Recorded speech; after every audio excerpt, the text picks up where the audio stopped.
সুপ্রিয় শিক্ষার্থী, সম্মানিত অভিভাবকগণ, সকলে আমার সালাম গ্রহণ করবেন। আসসালামু আলাইকুম রহমতুল্লাহি ওবরকাতুহু। আশা করি সকলেই ভালো আছেন। আপনারা জানেন যে তৃতীয় প্রান্তিক মূল্যায়ন হবে তৃতীয় শ্রেণীর জন্য। তো এই জন্য একটা আপনার মানবন্টন বা প্রশ্ন কাঠামো প্রকাশ করেছে। তো এখানে শ্রেণী হচ্ছে তৃতীয়, বিষয় হচ্ছে বাংলা, পূর্ণমান হচ্ছে 100 নম্বরের পরীক্ষা হবে, 2 ঘন্টা 30 মিনিট আপনার পরীক্ষা হবে। এবং এই পরীক্ষায় বাংলায় যে প্রশ্নটা হবে, এই প্রশ্নতে কী কী থাকবে? কবি ও কবিতার নাম সহ কবিতার প্রথম 8 লাইন। এই যে নমুনাটা, এই অনুযায়ী আমি একটা প্রশ্ন দেখাবো। এখন নমুনা প্রশ্নটা দেখায় দেবো এই আঙ্গিকে।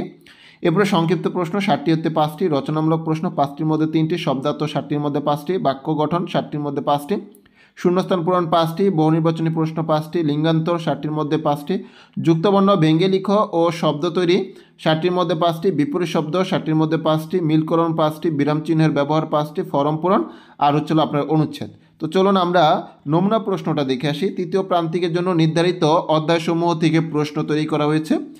শ্রেণী হচ্ছে তৃতীয়, বিষয় হচ্ছে বাংলা, পূর্ণমান 100, সময় হচ্ছে 2 ঘন্টা 30 মিনিট। কবি ও কবিতার নাম সহ আমার পণ কবিতাটির প্রথম 8 লাইন লেখো, এই জায়গা হচ্ছে 10 নম্বর। নিচে সংক্ষিপ্ত প্রশ্নগুলোর উত্তর দাও, যে কোনো 5টি, 5 দোকানে 10 নম্বর। তারপর হচ্ছে রচনামূলক প্রশ্ন, যে কোনো 3টির প্রশ্নর উত্তর দিতে হবে। এই প্রশ্নগুলো আপনারা যদি নিতে চান তাহলে ম্যাথলিস্ট কিডস কেয়ার যে ফেসবুক পেজ আছে, সেই পেজ থেকে আপনারা সংগ্রহ করতে পারবেন। সেখানে এই ফটোগুলো বা প্রশ্নটা দেওয়া আছে ছবি আকারে, আপনারা সেখান থেকে দেখতে পারবেন। এরপরে নিচে শব্দগুলোর অর্থ লেখো, যে কোনো 5টি শব্দার্থ। তারপরে হচ্ছিল বাক্য গঠন, শব্দ দিয়ে বাক্য গঠন যে কোনো 5টি। তারপরে হচ্ছিল আপনার নিচে শূন্যস্থান পূরণ, এখানে শূন্যস্থান পূরণ 5টি, সঠিক উত্তরটি টিক চিহ্ন, এই জায়গায় হচ্ছিল বহুনির্বাচনী প্রশ্ন। আপনাদের যে সিলেবাস অর্থাৎ লাস্টের যে অধ্যায়গুলো আছে তৃতীয় প্রান্তিকের জন্য, সেই অধ্যায়ের উপর ডিপেন্ড করেই কিন্তু প্রশ্নটা তৈরি।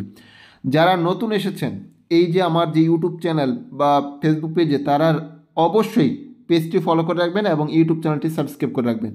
কেননা আপনারা সামনে চতুর্থ পঞ্চম শ্রেণীতে এই প্রশ্ন বা এই এডুকেশন রিলেটেড ভিডিও পাবেন। তাছাড়া এই তৃতীয় প্রান্তিক মূল্যায়নের অন্যান্য বিষয়েরও প্রশ্ন আপনারা পেয়ে যাবেন। তারপর হচ্ছে 8 নম্বরের নিচে শব্দগুলো লিঙ্গান্তর করতে বলছে। তারপরে হচ্ছিল আপনার যুক্তবর্ণ এবং যুক্তবর্ণ দিয়ে শব্দ গঠন করতে বলছে। নিচের যে কোনো 5টি শব্দের বিপরীত শব্দ লিখতে বলছে, এখানে বিপরীত শব্দ লিখতে হবে। তারপর হচ্ছে ডান বাম রয়েছে, এই মানে ডানের সাথে বামের এগুলো মিল করতে হবে। তারপর হচ্ছে নিচের অনুচ্ছেদটিতে যথাস্থানে বিরাম চিহ্ন বসিয়ে উত্তরপত্র লিখো, এই জায়গায় বিরাম চিহ্নের ব্যবহারটা দেখিয়েছে।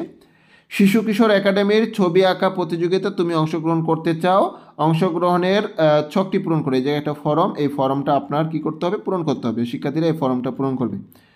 যে কোনো একটি বিষয়ের উপর 100 শব্দের অনুচ্ছেদ বা রচনা লিখো। আমার পরিবার, আমার শখ, আমার বিদ্যালয়, দেশের কল্যাণে আমার করণীয়, পরিচিত বন্ধু বা পরিবেশ। এই হচ্ছিল আপনার বাংলা নমুনা প্রশ্ন। যেই প্রশ্ন কাঠামোটা দিয়েছে, সেই কাঠামোর আঙ্গিকে আপনার তৈরি করা একটা নমুনা প্রশ্ন। এরকম প্রশ্নই বিদ্যালয় থেকে করবে।